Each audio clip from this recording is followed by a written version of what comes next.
A thread by Brian the Great.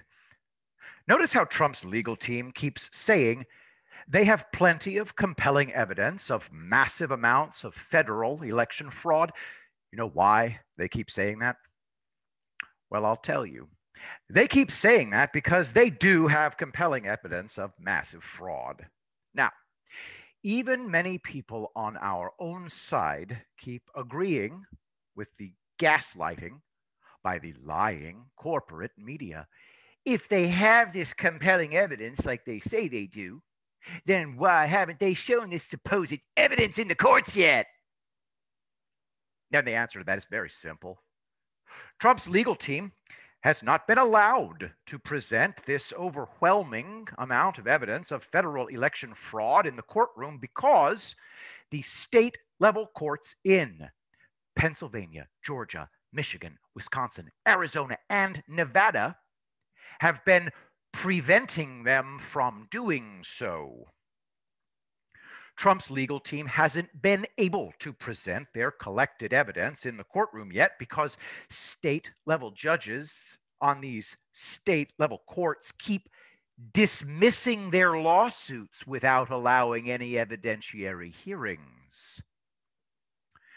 You may have noticed Perkins Coie's Mark Elias running all over Twitter the past 2 weeks bragging that the Trump legal team and GOP people filing lawsuits are something like 2 for 31 or something in the courts with their lawsuits since the election. Now, in a technical sense, Elias is being deceptive because he's lumping Trump's legal team and those not on the legal team who filed suits on their own all together in one tally. But in another sense, Elias is essentially bragging how Democrats own the state-level courts. You have to understand the strategy that Trump is pursuing here. He and his legal team knew all along it was going to be heavy sledding in states where the Democratic corruption machines control the governors, the secretaries of state, the state attorneys general, and the state Supreme Courts. Very stupid rich people have been pursuing a strategy of buying state-level governors, state attorneys general, state Supreme Courts, and district attorneys in key areas of the United States for some time now. Now, you can tell yourself Trump was oblivious to all of this if you want. I don't think Trump was oblivious to this threat at all. President Trump was very well aware that there are several very stupid rich people, some of whom are not Americans, positioning themselves to interfere in our federal elections. WhiteHouse.gov, executive order on imposing certain sanctions in the event of foreign interference in United States elections. Conservative media is full of commentators who are pushing two nonsense narratives to you right now. One, they spotted what Soros and other very stupid rich people were doing at the state level while Trump ignored it. Or two, Trump knew about it but screwed up his response to it. In fact, Trump is pursuing a multifaceted strategy with the overall goal of getting the lawsuits out of the state-level courts controlled by the very stupid rich people into the federal court system. Read that last sentence until it sinks in. Because the very stupid rich people controlled state-level courts will not let them present their evidence before dismissing their lawsuits, the Trump legal team is making its case and presenting the evidence to the GOP-controlled state legislatures. The initial phase of this was always going to be the state-level Democrat-controlled courts dismissing the Trump legal team's lawsuits without allowing them to present their evidence. Trump knew this. His legal team knew this. So what's the strategy? It's obvious. But conservative media that makes its clicks on stirring you up and keeping you constantly outraged will never tell you what the strategy is. That's okay. That's what people like me and Tracy Beans are here for. We're not here to just stir you up for clicks, views, and dollars. The next 2 weeks is when the second phase of this begins, moving the dismissed lawsuits through the appeals process into the federal court system.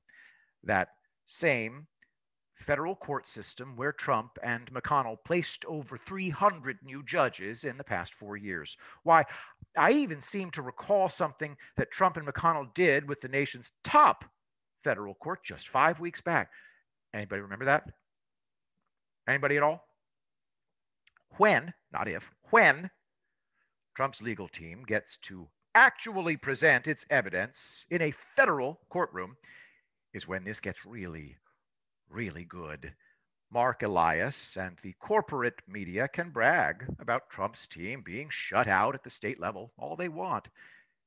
And it very well could be the end of this road. The climax of this 2020 election could be Trump's legal team presenting its compelling evidence to the Supreme Court. Remember, Bush lost every court ruling in 2000 until it reached the Supreme Court. When Trump's team puts the evidence in front of this present Supreme Court, it will rule based on evidence that the federal election fraud committed in these states invalidates the results and remedies be made. The hundreds of millions of dollars that the very stupid rich people spent at the state level won't stop anything at the federal level. See, that's why Trump called them very stupid rich people. From uncoverdc.com, President Trump has put some very stupid rich people on notice. The very stupid rich people spent years marshaling their forces, carefully spending their money to put the right people in the right state level jobs for their scheme to interfere in our elections. Well, so did Trump. Only Trump invested in the federal level jobs. 29 years after the high-tech lynching Joe Biden personally orchestrated, Supreme Court Justice Clarence Thomas, being in a position to dramatically slam the White House doors shut in Biden's face, is exactly the kind of plot twist this election needs. From uncoverdc.com, the ghost of high-tech lynchings past. Trump has agency. He saw the very stupid rich people's state-level threat long ago, long before any of you ever did, including you talking head pundits. He took countermeasures. He didn't talk about it. He acted. You'll see in the coming weeks. Addendum. Go back and look at the media people you follow and see, read, listen to every one who never explained this to you while they kept stoking your fears and outrage for ratings, views, clicks. Learn from this. Rogan O'Handley. Remember, first you need election certification, then you can sue. I will be the greatest president that God ever created.